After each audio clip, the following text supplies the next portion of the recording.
Good day everyone. Our topic for today is all about the introduction to movement education. For our subtopic, we're going to talk about the anatomical reference position and perspective in movements.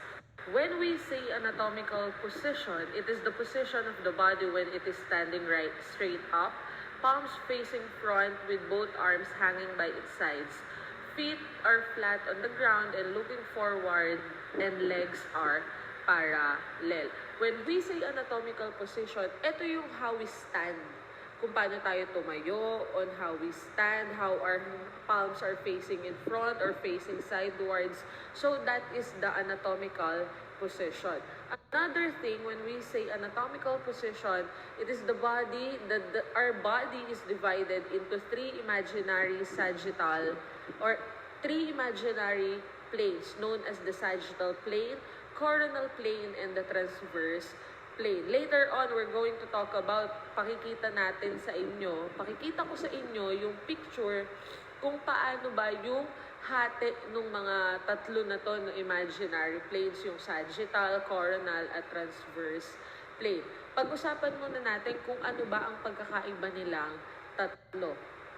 So when we talk about sagittal plane, it runs vertically and divides the body into right and left portion. So pag sinabi natin sagittal, vertical. So if this is our whole body, yung face ko na to, this is how we divide the portion. So vertically. So that is sagittal plane. We have the left and the right portion. When we talk about coronal plane naman, it runs vertically, separating the body into front and back half. If the sagittal plane vertically divide into left and right portion, the coronal plane naman is divided here on the side. So we have the front and the back portion. So yun po yung difference ni sagittal saka ni coronal. And lastly, when we talk about transverse plane, it runs horizontally and separates the body from top to the bottom half. So we have the top and the bottom. So dito lang tayo mag-focus muna sa face ko. When we talk about sagittal plane, it is vertically divided into right and left. While coronal plane, vertically separating the body into your front and to your back. While transverse plane, it is horizontally separates the body from top to the bottom half.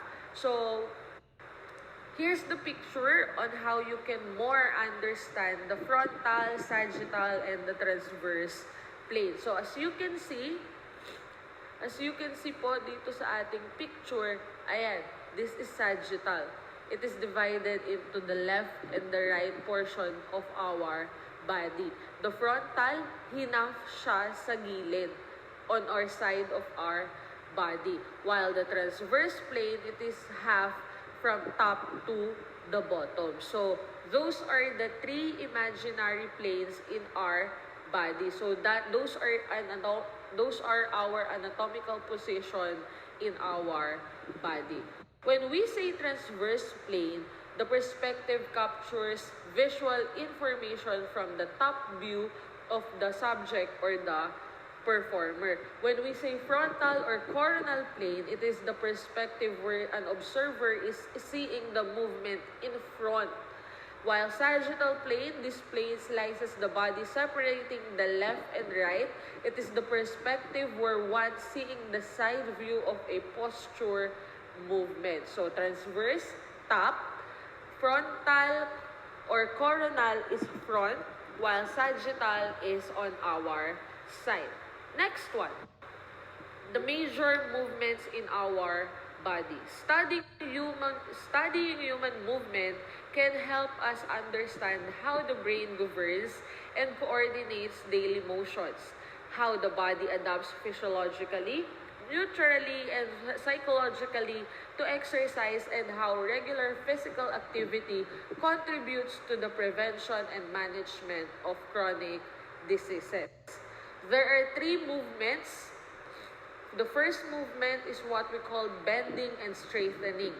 The second movement is in the human body, also see body parts going away from the center line. And the third movement that involves body parts rotating in place. So later on, we're going to talk about these three types of movement.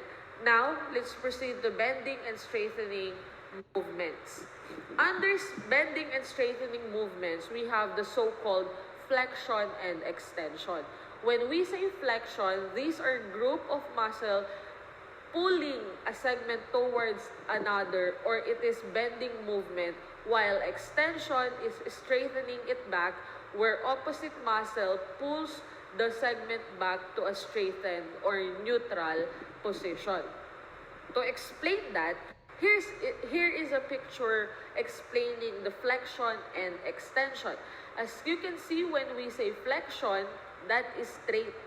Naka-straight lang.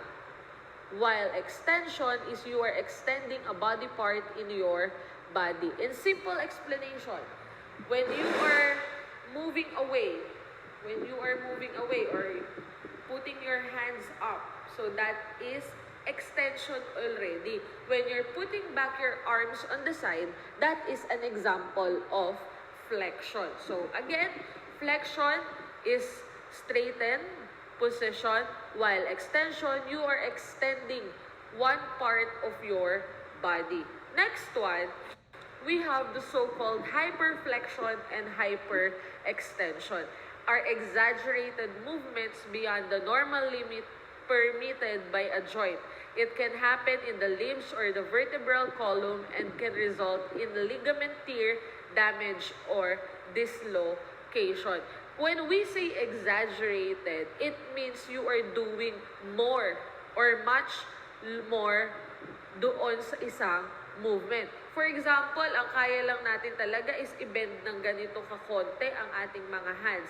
But when you move it more, exaggerated, yung natatouch na ng tip of our fingers, yung etong ating braso, ibig sabihin, meron ng exaggerated movement na nagamit. So, when we say hyperflexion and extension, it's just like the first one that I have discussed. Pero, ang difference nilang dalawa, in-exaggerate or in simple term, inueyan yung movement. So, when you exaggerated a movement or pagka inueyan mo ng sobra, it will cause you some ligament tear or damage or dislocation. So here is a picture showing of hyperextension and hyperflexion. Ayan. So as you can see, sumobra yung pag-extend. Ito naman sumobra yung flexion. Ito yung example na to, nandun siya sa sasakyan. Nagpreno ng sobra, nag-extend. So, nag-crack po yung ating vertebral column or yung ating dito sa spinal cord. Minsan yun yung sobrang apektado sa hyperextension and hyperflexion. Ulitin ko, the difference between flexion and extension and hyperextension and hyperflexion, the hyperflexion and extension is exaggerated movement that will cause you to have dislocation or damage in our body. Next one. Let's talk about the second movement. Moving away from the center. When we say moving away from the center, our body, no, yung center ng ating body. Under the moving away from the center, we have the abduction and adduction. Abduction are movements swinging away, while adduction is swinging towards the center. So, ito yung a simple explanation of abduction and adduction. This is our normal, this one, yung hindi pa nakaswing yung arms. This is our normal movement. O so, yan yung center natin. When you move your arms sidewards, that means you are already doing the abduction. Kasi minumove yun na yung arms nyo away from the center. When you put it back again from the center, it means you are already performing adduction. So that is the difference between abduction and adduction. Moving away from the center. Next one, we have the rotation. Rotation, it can occur within the vertebral column at a pivot joint or a ball and socket joint. Rotation of the neck or body is the twisting movement produced by the summation of the small rotational movement. Saan ba tayo merong part ng katawan na may tinatawag na ball and socket? So this one, dito sa ating mga braso, yung sugpungan, may ball and socket dyan. Kaya natin na i-rotate. Meron din po tayo dito. Kaya po na-rotate natin ang ating mga wrist. May ball and socket. At the same time also in our neck.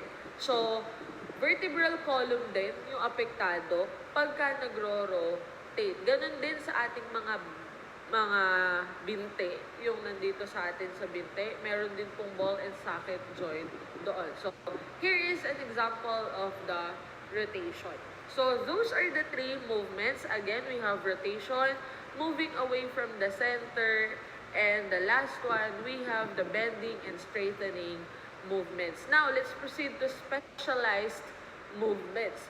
When we say specialized movement, it involves the musculoskeletal structure that result to a different movement view and standpoint. So number one, under specialized movement is we have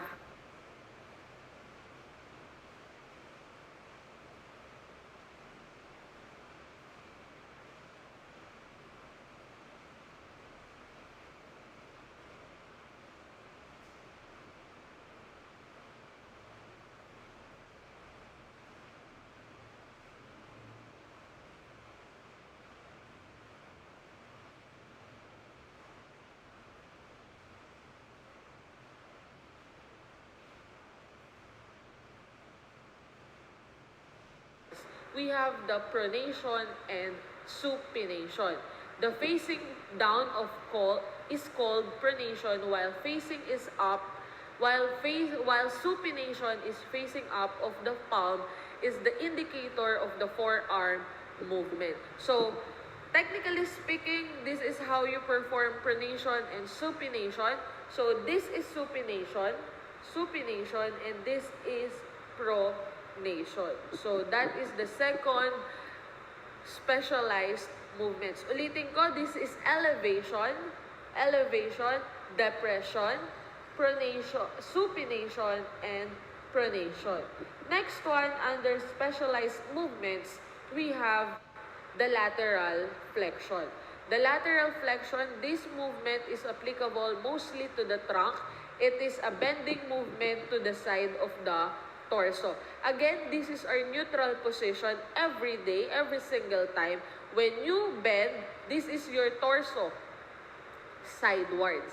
So, when you bend it sidewards, that is already a lateral flexion. So, that is the number 3 under specialized movements. Number 4, we have circumduction. It is a special type of movement that is a combination of many other ones. It is also restricted to ball and sockets such as the shoulder and the hip. So, technically speaking, ginagawa na natin to and napa-experience ko na isa inyo to while doing our warm-up exercises. Circumduction, you are performing a circular motion with your arms, your hips, your knees. So, that is circumduction.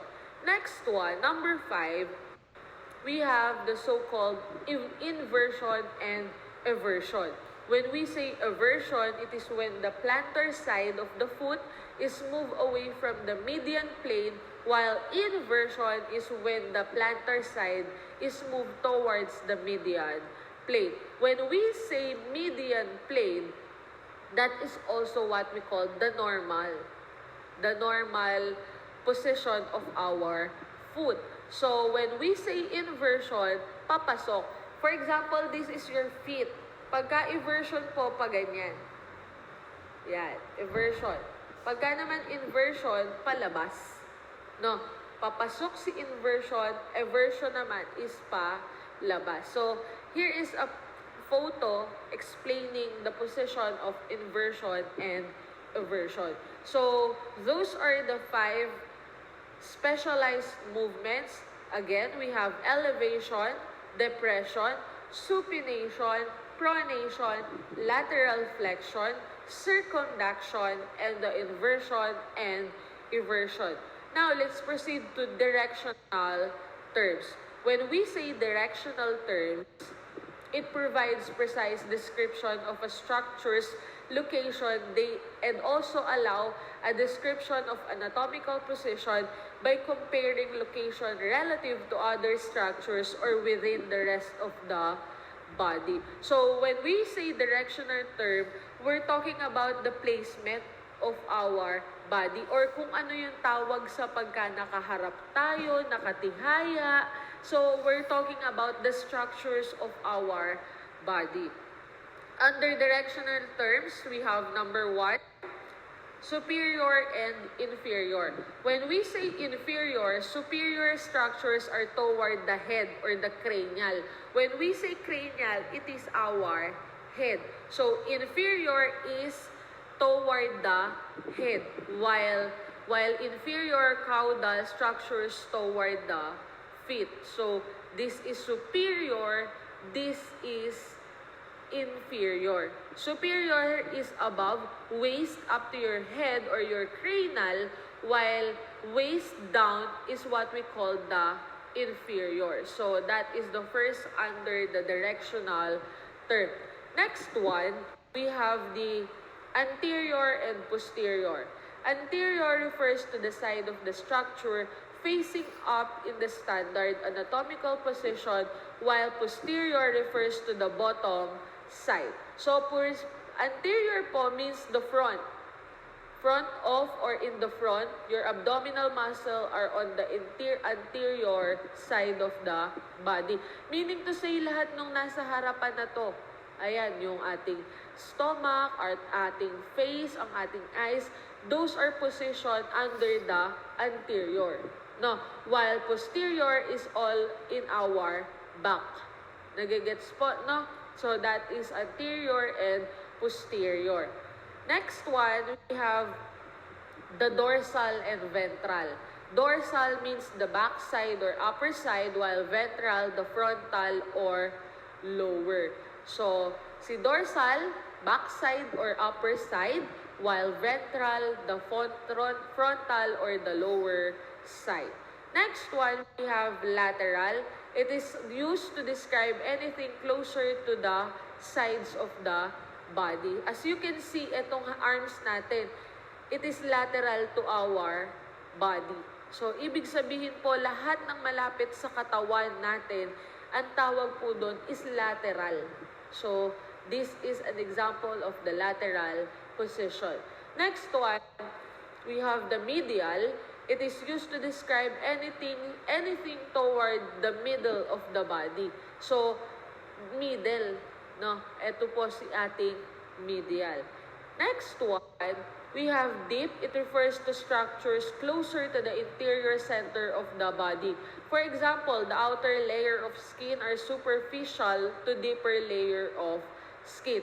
When we say deep, meaning to say it is inside our body na hindi na natin nakikita. Unless na lang may mangyaring hindi maganda para makita natin siya.